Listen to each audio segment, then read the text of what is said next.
So we just wanted to take a second, introduce ourselves. I'm Lauren, this is Steve. We're at Mill City Roasters, and this morning we're chatting with Colin Harmon. You're in Dublin? I am. Yes. Colin, do you want to introduce yourself and say who you are? Good question. So my name is Colin Harmon. I run 3FE Coffee here in Dublin. So we have a roastery. So this year we probably roast somewhere around 200 tons of coffee. And we have 6 retail locations. We have a web shop, and we do distribution of various bits of equipment. And I suppose my coffee life got going through competitions, like a lot of people. So I was a 4-time Irish barista champion, and I finished in the top 4 in the world on 4 occasions. And I also wrote the book, What I Know About Running Coffee Shops, which I think has been somewhat of a surprising success that I didn't really expect. And I think a lot of people probably know me through that. And yeah, that's me. Yeah. Well, it's great to speak with you. The reason that we reached out to have this conversation is because, well, actually it goes back to when I started here at Mill City about 3 years ago. True. My background is in retail training and cafe management training. And when I came on board, all of the education programs here at Mill City were roasting focused. Mm-hmm. And someone from our team said, asked me to look at the books that we carried on our website and said, what are we missing? What's the gap in our library?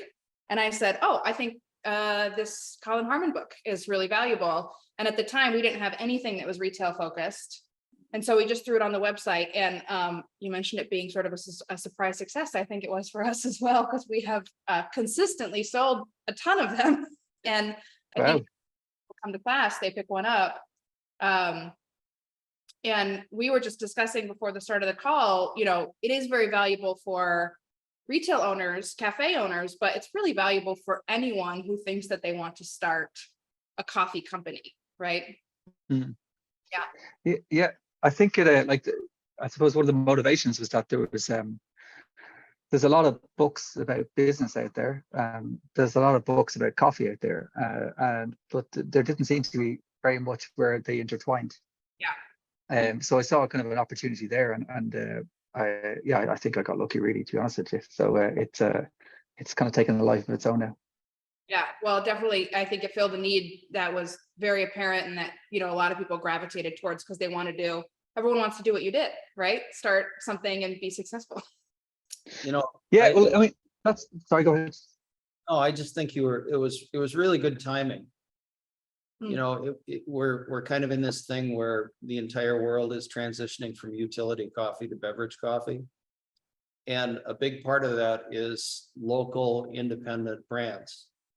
And that's by necessity, that's either a local roastery or a local coffee shop. And your book really stands out, number one, because it's like the only one. But I will also share with you my personal impression that you got to understand, I've been doing this for a long time, and I grew up in the hospitality industry. And if I were you, I would immediately mark chapter and verse, just like the King James Bible, because people really should be reading this and memorizing large portions of it. It is that good. So hats off to you. It's very kind of you to say. No, it's very kind of you to say. Monumentally great. It's funny because I'll tell you a bit about the background behind it, if you don't mind. Yep. So I'd always had it in my mind to write a book. It had always been an ambition of mine. And I was doing a master's in innovation, enterprise and design in University College Dublin. And as part of that, they said that you needed to launch your own business. And they wouldn't let me use my existing business, so I had to launch a new one. So I kind of thought, the reason I hadn't ever gotten around to it in the book is because I didn't really have a deadline, you know what I mean? Because I don't have a publisher. And I talked about publishers about doing books before, but they always wanted something that I considered to be a little bit kind of like just straight and narrow, and they wanted a picture of me on the cover holding a coffee cup, and it just didn't really excite me. And then when I looked into I spoke to 2 of them, and like what they wanted me to write, and then what they, I suppose, were willing to pay me to do it. It just didn't seem worth the effort. I was quite shocked to find out what the author actually gets after. I was like, there's no point in doing this. And because I had an international, but because I have an international network of people that I know, and I have a distribution center, i.e. the roastery, I was like, I could just do this myself. So it was basically homework to write the book. And then the motivation behind the book was to write something that honestly, like in 10 years time, I could pull off a shelf and say, I did this. And I just wanted something that I could be proud of, that I could show my kids and go, you know, I did this. And I wanted it to feel nice and look nice. And I wanted to be written on my terms and not like by what would sell or what the market wanted or anything like that. And genuinely, I didn't care if we were going to sell 10,000 books or 10 books. It really didn't matter to me. I just wanted to do it properly. And I was definitely in a privileged position, because I kind of felt like the minimum run for the books was something I was like, you know what, even if it's terrible, we'll probably sell them. Even if it takes 10 years, they'll probably go. So I needed to justify, I think, 10,000 units. I was like, you know what, we could sell them. You know, I can dupe enough people into buying them. So it was kind of a shot to nothing, you know, and it gave me an opportunity to do something just as a kind of a pleasure, or like I suppose just something for my own personal enjoyment. And then I suppose what coincided with all of that is that, and I'm sure the two of you can definitely relate to this, is that I generally get a steady stream of people contacting me who are like, you know what, Colin, I've always wanted to run a coffee shop. And you want to help those people, and some of those people do go on to run coffee shops, but a lot of the time you're like, and they'd say, oh, but I'd say, well, why do you want to run a coffee shop? And I say, well, I love coffee. I love going in and sitting in coffee shops. I love meeting people. I love hanging out. And I'm like, you should keep doing that, because, you know, it's a different experience when you're running it. And I don't think people get that sometimes. So like, I'd often say to them, you know, you might go to the circus and look at the clowns and think this is great, but when you're up there juggling balls and jumping around the place, it's a different experience, you know. So you have to be the clown, you know. And it's not always the same as just sitting there drinking cups of coffee. In fact, you're not going to get to do that anymore. It's one of the most rewarding things of this book, as mad as this might sound, is that I've met so many people who said, I always wanted to open a coffee shop, and I read your book and I didn't do it. I'm not gonna. Well, that is a perfect segue. I wanted to ask about your audience, because at the start of the book, you say, you know, here's who I intended this book to be for, which is for people just like that, who wanted to open coffee shops. And we see the same thing with people who want to open roasteries. I always say, you know, it's like people who really love to hang out at their local bar, and then they want to open a bar. And I'm like, you know, you don't get to just drink beer at the bar when you're the owner, right? Like it's totally. But I'm curious, in the 6 years since the book has been out, do you think that the audience has changed? You know, because I would view it as like required reading for maybe current cafe owners or managers, more as like a, you know, reference book. So instead of like people who are at the beginning of the journey, maybe the people who are in it. Do you see any like new kind of audience kind of coming to it now that it's out?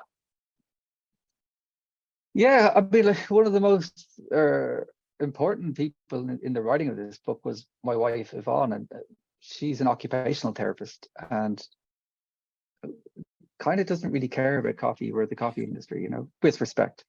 And she was a great soundboard, because all of the chapters have to be interesting, they have to be engaging, and they have to be not just, you know, blurting out these facts and data or whatever.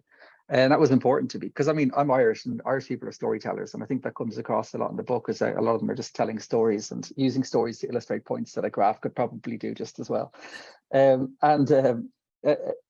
What I found over the years, and again, it's really great to see, is that like I have people come to me who are like architects, or they run tech companies, or they're, you know, they might own a garage, or from all different backgrounds, and they read the book and they enjoy it, and they can enjoy it at face value. And I've tried not to get too detailed about certain things or get too nerdy about certain things, because the people that are reading that book, if they're in coffee, they're going to know those things anyway. It's more about kind of like giving a leading and experience, and trying not to patronize them too much, because my circumstance is not a template for everybody else's, so that's never going to happen. And then those people that don't work in the industry can still read it and enjoy it. So that's been really great. So I think it's surprised me how far and wide it's gotten. It shocked me, really, to be honest with you. But I suppose it speaks to how, I suppose, why we're all in coffee, because coffee is something that appeals to such a wide variety of people. It's all different backgrounds and race, colors, creeds, and it's definitely one of the best things about coffee, is that you get to meet so many different kinds of people, and it engages such a wide audience. And I think the book has kind of gone on the coattails of that, Yeah. Well, that's something that you talk about all the time, is that the best people in coffee tend to be the best people. Best people in coffee Yeah. tend to be the best people. In terms of the audience for the book, on the one hand, if you are a cafe owner and you are perhaps become a little jaded, or you're in need of inspiration, I think Colin, your book is an excellent resource for that. There's, especially when you talk about, and I marked it back here, the idea that culture trumps quality control. I think that's super important. And the specific idea that you had about empowering people to take ownership of their piece of the operation as a way to build a culture of quality and kind of a customer facing, what's the word I'm looking for? Think fast, read my mind. Oh, it's too messy.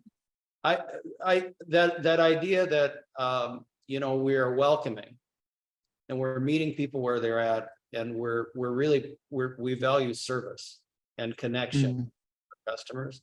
I think that's super important. I think it was really thoughtful and really smart. Yeah. Thank you for saying that. Yeah, I think it's something that's always been very important to me in coffee. I've worked in the hospitality. Like, my first job was working in McDonald's, actually, on Grafton Street, which is about 10-minute walk that way. And it's the busiest shopping street in the country. And back then, before there was mobile phones, that's where you met your friends. You'd come into the city, and that was the meeting point. So on a weekend, especially, there'd just be throngs of teenagers like crowded around McDonald's and Grafton Street. It's where everybody went, and it was by far the busiest restaurant in the country. And I wasn't a particularly outgoing kid, or not a particularly confident kid, but I do remember I got the job there, and they put me on the till, and they said, okay, you're going to be serving customers. And I was 15, and the first person came up, and I'd be like, hey, how's it going? And then, I'd kind of be a bit awkward and maybe make a mistake, and then I'd give them back their stuff and get their food and go off. And then I'd be like, thanks very much. And they'd be like, yeah, goodbye. And they'd walk off. That was a bit awkward. But then a really amazing thing happened, is that another fresh person came up. Yeah. And I got to have a go again. And I was 15, and I was like, it was building small relationships with people in the space of like 90 seconds. And then off they went, and you'd never see them again. Yeah. And then just getting to do that over and over again, and the confidence it built in me as a young person was really great. And I think that social payback from coffee is so important. And it's what, I mean, I left the industry to go get a proper job in finance, and I did that for 2 years. I was like, no, I'm going back.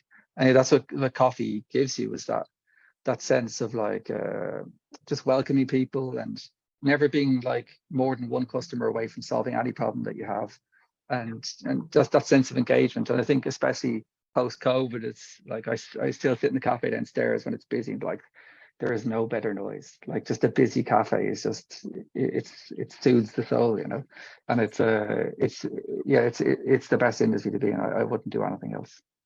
I was in busy cafes for 10 years when I lived on the West Coast, and that morning rush, when the whole team is, in a flow, and there's a line to the door, and the coffee's going out, and every espresso drink's like 60 seconds, and you're calling names, and there's good music, and you have to wake up at 4 a.m., but there's just like, the day just flies by. It's just like the best feeling.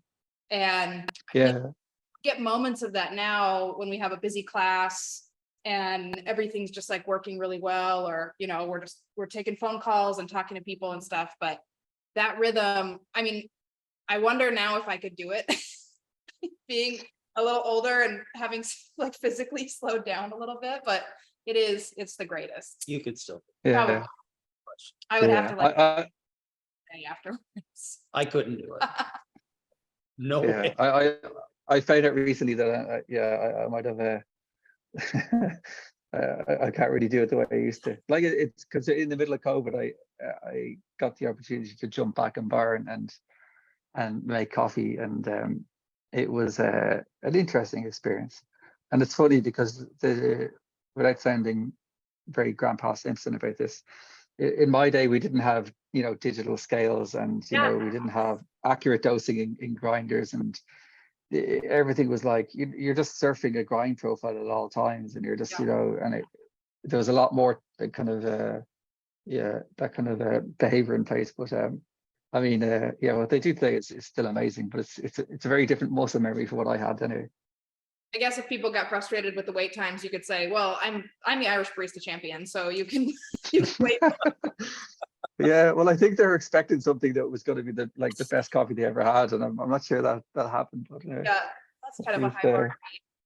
Well, one of our questions was a little bit about advice for people who might be listening along, and without putting too much pressure. I wonder if you can distill what you think is kind of the most important thing that a prospective coffee kind of entrepreneur or business owner might need to be thinking about, as they prepare to launch, whether it's a cafe or a roastery, what is something that you feel is really the kind of primary focus that they need to have? I mean, it's so multifaceted. Like I met a friend of mine the other day who runs a coffee shop, but also has a really successful business in property development. And the coffee shop is kind of a labor of love. He says it kind of breaks even, makes a little bit of money, and takes up most of his time. And he says, like he said to me, Colin, if you run a coffee shop, you can do anything. And there's so many aspects to come into it, and you're managing people and timelines and stock and equipment and all these kind of things. So I mean, some people respond well to that, some not so much, but there's so much that goes into it. I think the thing one of the things that comes up quite a lot, and it probably spring into mind because I've had 2 conversations recently with people, is about and I think that the chapter in the book will explain this better than I can right now, but is that there's the difference between like a great business idea and a great business model, and how people there's always a temptation to just squeeze all your favorite things into one place. But when you open a coffee shop, you really do have to play your hand to suit the area that you're in. And if you are wedded to one particular type of business, you need to find an area that suits that. It's very tempting just to find a place and stick it in and hope for the best, but that's really not going to work. And I mean, I don't think this is one that people would often overlook, but it's an extreme example to illustrate the point. Would be if you're in let's say a finance area where there's the square foot for rental is very high, and the units are very small, then that's a takeaway coffee shop.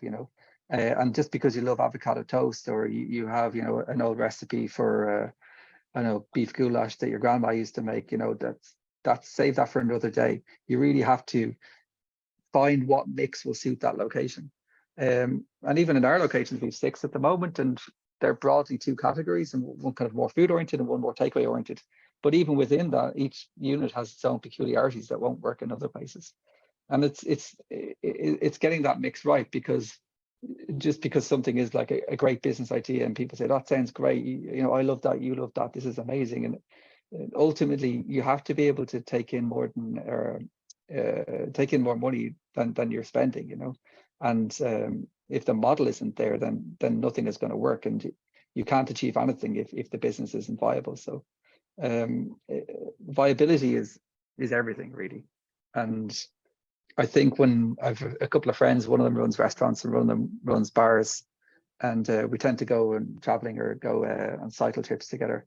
And when we go to cities, we don't look for, the kind of the big super bars or the you know the crazy expensive restaurants or anything like that. We look for the interesting things that straight away to us say this is viable. You can set it up, you can run it, and there's more money coming into it than they're spending, you know. And there's so many businesses out there, it's very easy to get business envy. But when you scratch the surface, you realize that it's been propped up by an investment fund, or they're not paying the rent because, you know, they've got a rich family benefactor in the background, or maybe you know, I've been to cafes where they're, you know, they're crazy busy. There's a line at the door, and I talk to the owners, and they're like, "We're losing so much money every week," and you're like, "How is that happening?" So, to me, viability is everything, and I kind of ignore any businesses that aren't like that, because it's tempting to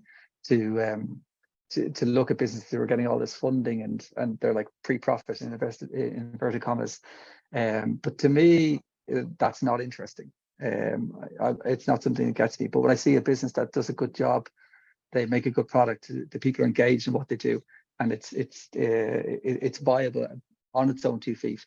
That to me is really interesting, and you should try to put the blinkers on and focus on that. You know, one thing that has come up often in talks or discussions, especially in public forums,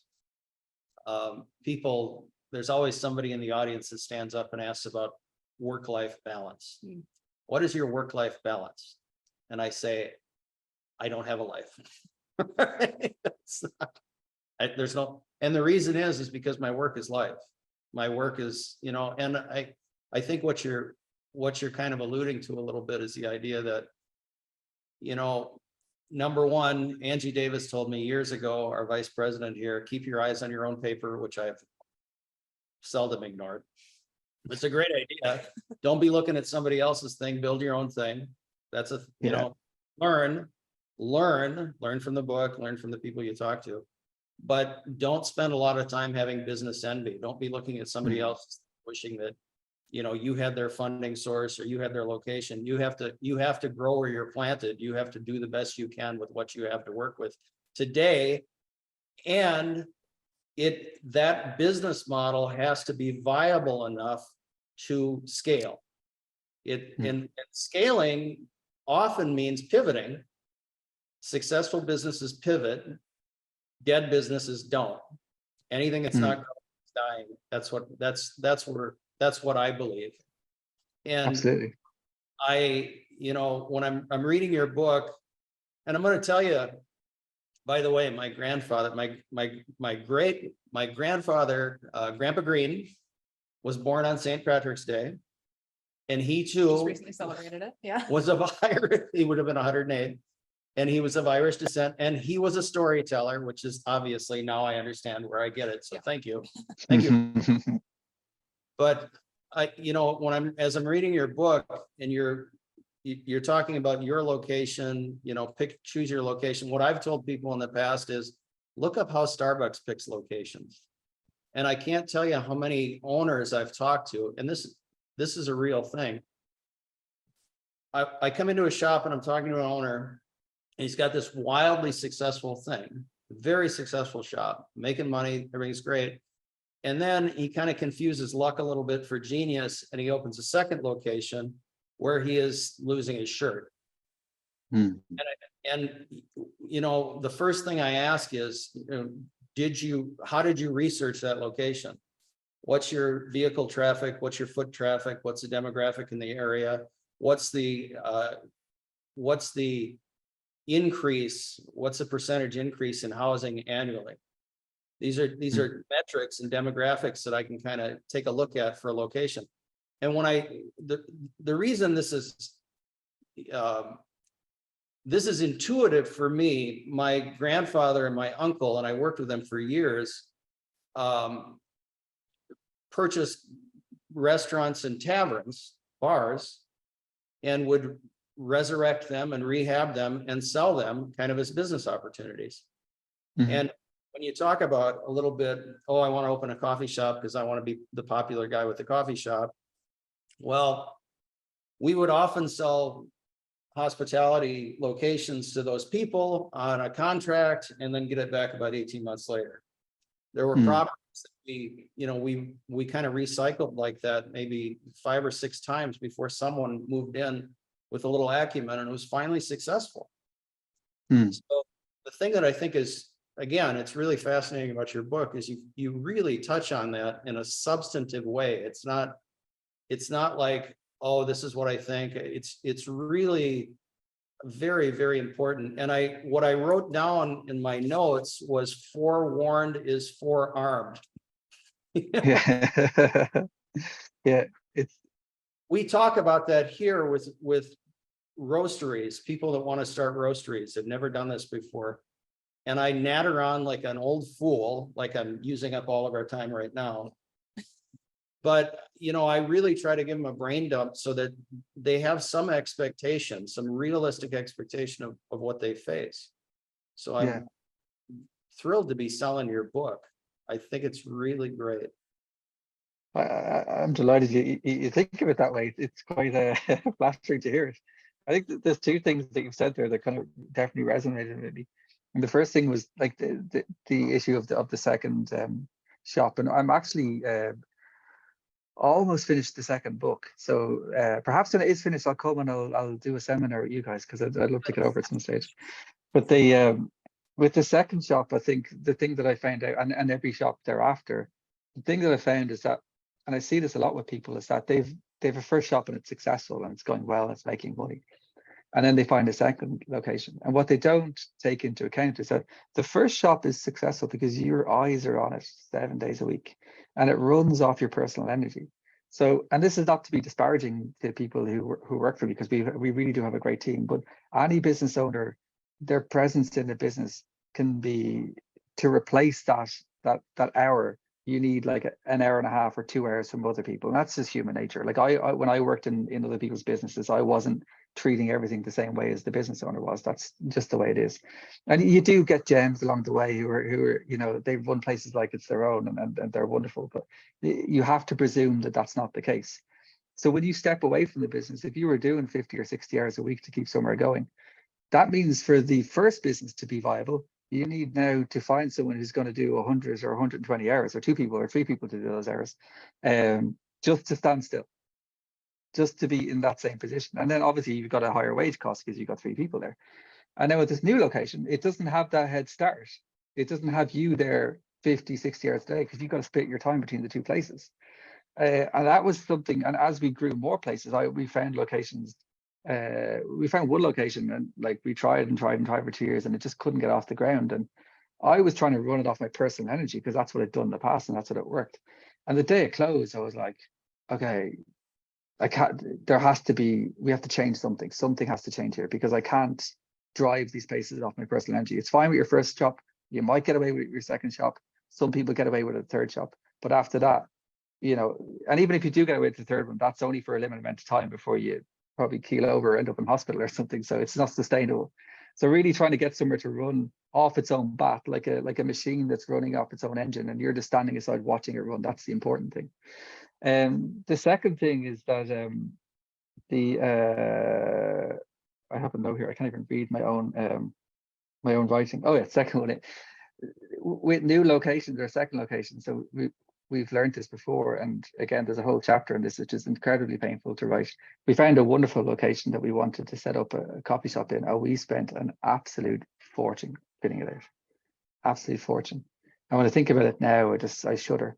And I suppose what I learned in that is something that my business partner, who's an accountant, said halfway through the build, not before we signed the lease, but halfway through the build, he looked up at me and said, Colin, the second business in makes the money. And I was like, oh my God. So now when we go looking for new coffee shops, we look for somewhere that has all the wiring done, all the planning permission, all the fire certs, all the extraction. If it has a kitchen, it's a bonus, all this kind of stuff. Because let somebody else pay for that. And then once that's done, you can come in, you can refurb it, tidy it up, but the bulk of the cost is already gone and they can't sell it on. And it makes a massive difference. So those 2 things alone, if I could go back in time and give myself that advice, I think it would be worth its weight in gold. You jumped ahead because my next question was going to be, share one of your failures. We talk a lot about all of these things that sort of went right for you in the growth of 3FE and with the book and all these other things. But, I think we all learn a lot from things that don't go right. And it sounds like, Mm. it is really hard. And we talk to people all the time who have to walk away from something that they tried to build and it didn't work. I mean, you brag. It's heartbreaking, yeah. It didn't work, but Well, so there's a couple things, and I'm just gonna quote Grandpa Green again. If you're in a, business, if you want to know what's going on in your business, take out your own trash. Mm. So exactly Yeah. that. I think that really speaks to what you're talking about, where, you've got the first location and you're there all the time and your building is successful. When you launch the second one, you've got kind of a chicken and an egg problem, because you need a management team. You need to build effective leadership in your organization to have an equivalent high quality standard implemented in the new location, or to retain that standard in the previous location. And you just can't be every place at once. You're just when we were in Des Moines, Brad and Nam at Horizon Line, I remember sitting there and they greeted probably 150 customers by name in the 2-hour period we were sitting there. I'd never seen anything like that. So, but there is no possibility whatsoever, if they open a second location, that they will be able to do that. They're going to have to find people that can do that. And I think it's a really good point when we're scaling, and I had this thought as I was reading your book. What I saw kind of very clearly for the first time was, a business as a machine made up of people. People are, if I build a roaster, I've got a motor and I've got a chain and I've got a drum, etc. If I build a business, I've got Lauren, I've got Brian, I've got Angie, I've got my sons here, and I have to make them a priority. Mm. I have to manage my own emotions, and I have to, make sure that I give them the liberty to grow, because they can't stay static. They're human. They've got to grow too. So great reason to open a second location if you've got people on your staff that need to spread their wings and take on more responsibility and make more money. You kind of do that, or else they have to go and start their own thing, or they've got to work for somebody else and let them do that. Yeah, I think actually one thing I've learned quite recently is that I need to plug my laptop in. So give me 1 second and I'll plug it in now. There we go. There we go. That was the sweet ping of victory there. Now, so definitely, I think like as business owners, we're incredibly forgiving of our own mistakes, and we'll make a mistake, and it's like, it's not mistakes, it's learning. I'm just learning. This is the journey of a business, and this is who we are. And you can't, you have to break eggs to make an omelet, and you win or you learn. There's no losing. And then one of the staff makes a mistake and you're like, you idiot, what are you doing? And actually, like, empowering people to drive projects and take over things, and letting them make a mistake and standing back and not like interceding, but being supportive and be like, okay, that's cool. How are we going to get it? And affording them the same understanding that you afford yourself is a really difficult thing to do, because I did this myself when I see lots of people running business. They give someone an opportunity, they make a mistake, and they go, you can't do that, and they take it back off them. Yeah. But it's not going to go anywhere unless you empower these people, and it's incredibly demotivating for people if you just take the important things off them all the time. They see the ceiling right there and they're like, well, this is as far as I'm going, and then they stop trying. So I think that's an important thing. And the other thing definitely about scaling is that it's I'm looking at Stripe here. We have Google here, Facebook are down there, Twitter's head office is down that way. So we're right in the middle of the tech zone here in Dublin. And so there's lots of tech startups, and they all talk about scaling, and scaling is the thing to do. But what I've learned is that when you're scaling, it's very great to think about all these benefits of scaling, and the more money and the more locations, the more this and that. The fastest thing to scale is the problems. So if you have a problem in your business and you start scaling, that problem is going to scale at a greater rate than everything else. So I think that's definitely more where my thinking is definitely in the last few years is like something that might seem like a small problem now, you need to fix it straight away, because once you start scaling, that's going to become a massive problem. We actually, that's an I mean, we discussed that in day one yesterday in our roasting class. Is like, if you're off your first target by a little bit, you'll be off your next target by a lot. And then you're, you know, everything goes off the rails if you're not able to pivot and adjust. And if you don't know how to correct with that little error, with that little miss, you'll never catch up. And that's something that's very hard for folks who have, you know, who are just learning, who are just new at it. They tend to think, oh, well, I'm a little bit off there, but I'll ignore that and just kind of keep going along. And you're totally right, is that it just compounds and snowballs until it's just this massive issue. You know, you probably, I think I understand you worked in finance. You must have had an economics class at some point in your life. The two predictors of productivity are capital and human capital, right? It's pretty logical. And when I was reading on page 157, the correlation of NICE, what I wrote down was your staff will treat customers the way that you treat them. If you know, a tough boss, they're going to be tough to customers, you know. And I mean, there's a ditch on both sides of every road. Yeah, know, absolutely. You can't be somebody's doormat. I can't cater exclusively to entitled people by giving them everything that they want whenever they ask. But on the other hand, you know, I need to be generous and I need to be kind. And I need to maintain that focus to my people as my, you know, members of my machine, in the same way that we extend that to customers. Absolutely. And like, aside from being the right thing to do, and you know, it's also like, I mean, I like to think that we serve great coffee, but I think it's a 10-to-1 ratio of people who will say to me, oh, I went to your coffee shop, and I'll say, oh, how was it? And like, for every one person that says the coffee was great, 10 people will say, oh, the staff are amazing. Yeah. Right.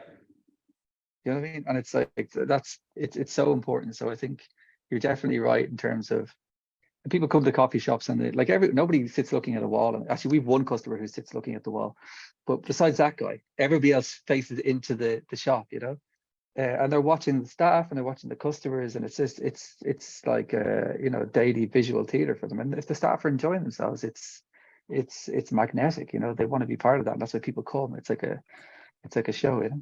Yeah, I taught a customer service class for years, and that was always the takeaway, is like, you know, you get people in the door with the promise of coffee, they start coming back because they had great service experience.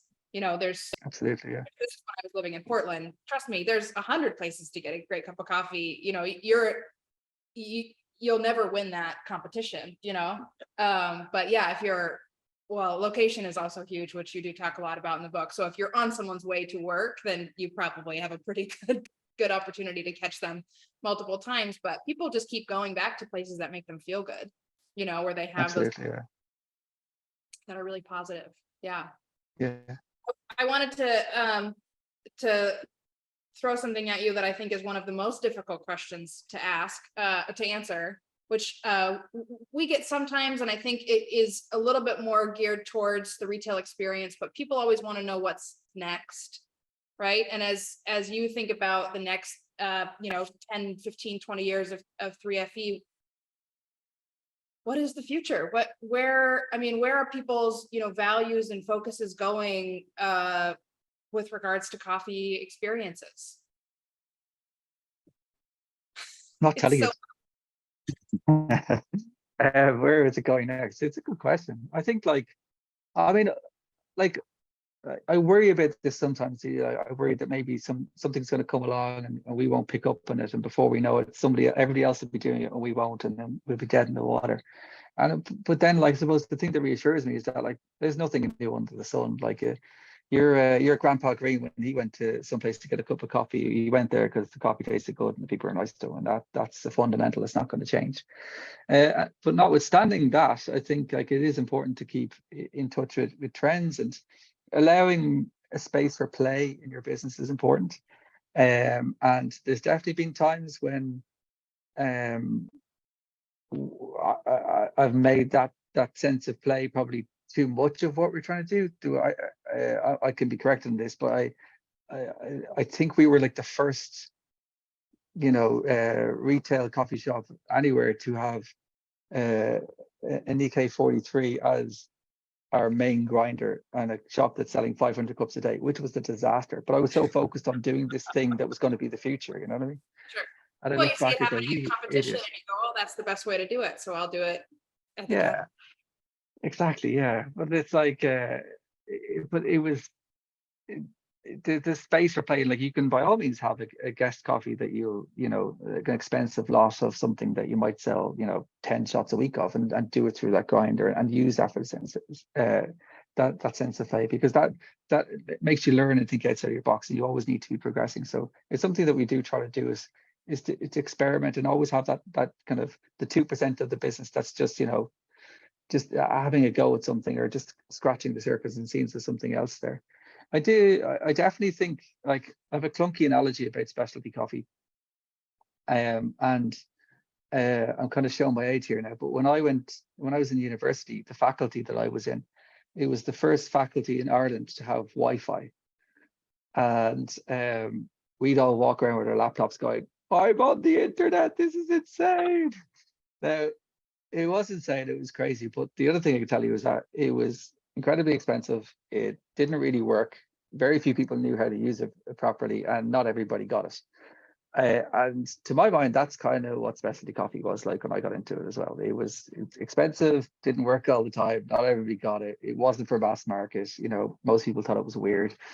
But a lot of people are very passionate about it. And today you can get Wi-Fi in airport lobbies and McDonald's, and you expect to see it everywhere. Specialty coffee isn't far behind. So I do, within all this, I still believe that there is room for boutique experiences at low volume and high prices, where people go and have a coffee experience, and that's a model if you define it that way, and build your business model around that. But also I do feel that, like, we're coming into a stage where people expect great coffee, in hotels and in airports and places like that. So to me, it's that dexterity of coffee that's interesting. The way you can, I can think of very few scenarios where coffee isn't appropriate. And that's what makes it really interesting. And I suppose as our space as a specialty roaster, when we started roasting, I think there was 12 coffee roasters in Ireland. I have a list on my laptop, and I've definitely missed some. And that list has 160 roasters. And Ireland only has a population of about 5.5 million people, so it ain't a big place. So there's lots of competition in that space. So I suppose for me, it's interesting. It's like, well, how can we hit mainstream, but not just maintain quality, but improve quality? And where can we go with that? And trying to look to brands in other industries that have a premium product that is high quality, but is also engaging. And to me, like 3FE, and what we try to do is to be inclusive and not exclusive.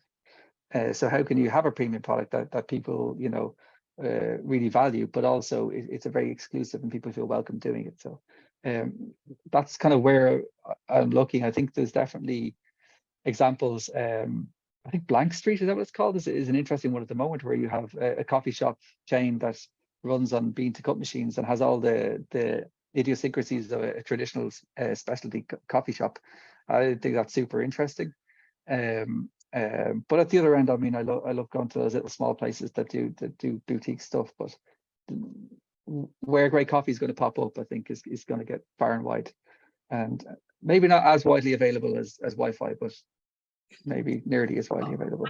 It's actually a really appropriate analogy, but when I think about the literacy around specialty coffee, like my first job in coffee was in 2005. I worked at a Starbucks with a busy drive-through, and I think about the way that customers ordered and the types of coffees that were popular then, and what people were looking for in terms of their experience and their quality. Fast forward to today, my mom can get on Wi-Fi, and my mom knows the difference between a single origin and a light roast, and she knows what kinds of coffee she likes in her cappuccino. It's just such a different landscape, than it was, 18 years ago. Yeah. It moved leaps and bounds, very quickly. I think that, and especially we saw this happen in the pandemic, where people who are making coffee at home or, became kind of prosumers, were just doing a better job of making coffee for themselves. Suddenly they all started to really, increase their competency, their brew skills, their palate, to the extent that like now a lot of, the very average kind of coffee customer, really does expect that specialty experience. Now they don't always want to pay the same price that it kind of necessitates, because they still sometimes think that, a cup of coffee is, $2 and should be, free refills, but we haven't always, but I do see that has moved very, very fast in 10 or 20 years. Yeah, I think it's going to go. I remember, like, even it was about 7 or 8 years ago, I think there was an article in the newspaper here that said, how much is a cup of coffee? And I had like ranked all these places for how much a cup of coffee was. And to me, that was like ludicrous. Like, you wouldn't have an article saying how much is a glass of wine, because everybody would go, well, what's the wine, Yeah. And I don't think we're there yet, but we're getting there, and I think if it's easy to blame customers if they don't understand why it's $2 here and $5 there, but if they don't understand, then we've got work to do. That's cool, and I think in specialty coffee we can be quite it can get there, it can be quite elitist, and I think for a long time the mantra was very much, I want to make coffee better, and you're like, great, but it feels like that happened, and a lot of people are kind of annoyed about it because it's everywhere now, and they're like, oh, it's just everywhere. And it reminds you when I was a kid, and I was like, coffee. yeah. Not worried It's about like, I want people to, better. I want to make better yeah, coffee. yeah, and it's like, it reminds me when I was a kid, I used to love Oasis, and I went to, I was a big Oasis fan. It was part of my identity. And then when everybody else started liking them, I was like, oh, I don't like them anymore. It was a bit like that, It's like this kind of juvenile streak in all of us that were like, some people are annoyed that it's that's going mainstream. But they go back. It's nobody's going to turn around tomorrow and go, you know what? I think I'll go back to the bad stuff. Yeah. Well, and I Oasis think, certainly didn't care that they got more popular. I mean, they were probably not mad about it. Well, Colin, listen, this has been fascinating, and thank you for really producing a brilliant piece of work here. And I listen, I'm super long-winded. I could easily sit here for another 2.5 hours, but nobody will watch this video. What I would suggest is you let us know when you're ready on the second book, and if you want to come to the US, give me a call. We're doing all of the Coffee Fest locations this year. We're doing a big show in Anaheim, California. If you want to come Oh, out wow. and panel or have a little discussion, you're welcome. You just let me know. I'll send you a ticket. Yeah, it's been a long time since I've been stateside, so I definitely need to find time to come out again. And guys, I really do appreciate this. It's the book has become, I'll be honest, it's kind of surreal for me. Like, even now we're waiting we have like an Indonesian translation, Japanese translation. There's an Arabic one, the Ukrainian, a Russian. There's a Spanish one, and it's just taken this life of its own, and it's like it's really incredible. And to hear you talk about it is really, it's really special. And I'm really glad that you enjoyed it and it has this reach. And I'll spend most of the rest of the afternoon trying to get my head around it, if I'm honest. But I really do appreciate it. Well, when you come here, I'll have you sign 1,000 copies, and we'll charge $100 a pop. Exactly right. Yeah, I'll get a signature stamp or something. I'll stamp it. Well, thanks very much, Colin. It was a pleasure talking to you, and we'll speak to you soon. Take care. Thank you so much. Take care of yourself.